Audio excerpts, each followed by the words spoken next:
വളരെ വ്യത്യസ്തമായ കഥയാണ്. ലിജീഷ് പിന്നീട് ഒന്ന് രണ്ട് മറ്റ് കഥകൾ കൂടി എൻ്റെ അടുത്ത് പറഞ്ഞു. അതെല്ലാം നമുക്ക് വളരെയധികം സന്തോഷം തോന്നുന്ന, നമ്മൾ കേട്ടിട്ടില്ലാത്ത രീതിയിലുള്ള വ്യത്യസ്തമായ കാഴ്ചപ്പാടുകളോട് കൂടിയ റൈറ്ററാണ് അദ്ദേഹം. സിനിമയിൽ ഇതൊരു നല്ല തുടക്കമാണ്. നമ്മൾ അടുത്ത കൊല്ലം ഈ സമയത്ത് നമ്മളോട് നിൽക്കുമ്പോൾ ലിജീഷിൻ്റെ ഒരു അവസ്ഥ ഇതായിരിക്കില്ല. മറ്റൊരു ലെവലിലേക്ക് ലിജീഷ് തീർച്ചയായിട്ടും വളർന്നിട്ടുണ്ടാവും.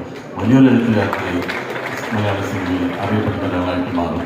ഈ സിനിമയ്ക്ക് എല്ലാ ആശംസകളും നേരുന്നു. ഇവിടെ എത്തിയ എല്ലാവരെയും ഞാൻ സ്വാഗതം ചെയ്യുന്നു. എല്ലാവർക്കും എൻ്റെ നന്ദി അറിയിക്കുന്നു.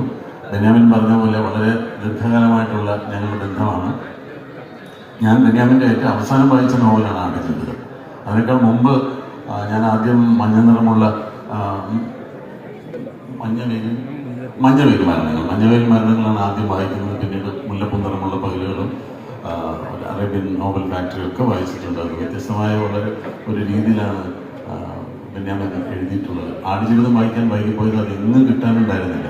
എവിടെ അന്വേഷിച്ചിട്ടും എനിക്ക് ആ പുസ്തകം കിട്ടിയിരുന്നില്ല. പിന്നെ എനിക്ക് ബെന്യാമിൻ തന്നെയാണ് ആ ഒരു പതിപ്പ് തന്നത്. പിന്നെ എനിക്ക് ബെന്യാമിൻ ആദ്യം എഴുതിയ അഭിസംഗീൻ എന്ന നോവൽ തന്നു. അപ്പോൾ നിങ്ങളെപ്പോലെയൊക്കെ ഞാനും ബെന്യാമിൻ്റെ ഒരു വലിയ ആരാധകനാണ്. അദ്ദേഹത്തെ ഈ വേദിയിൽ ഒപ്പം നിർത്താൻ കഴിഞ്ഞതിൽ വളരെ വലിയ സന്തോഷം.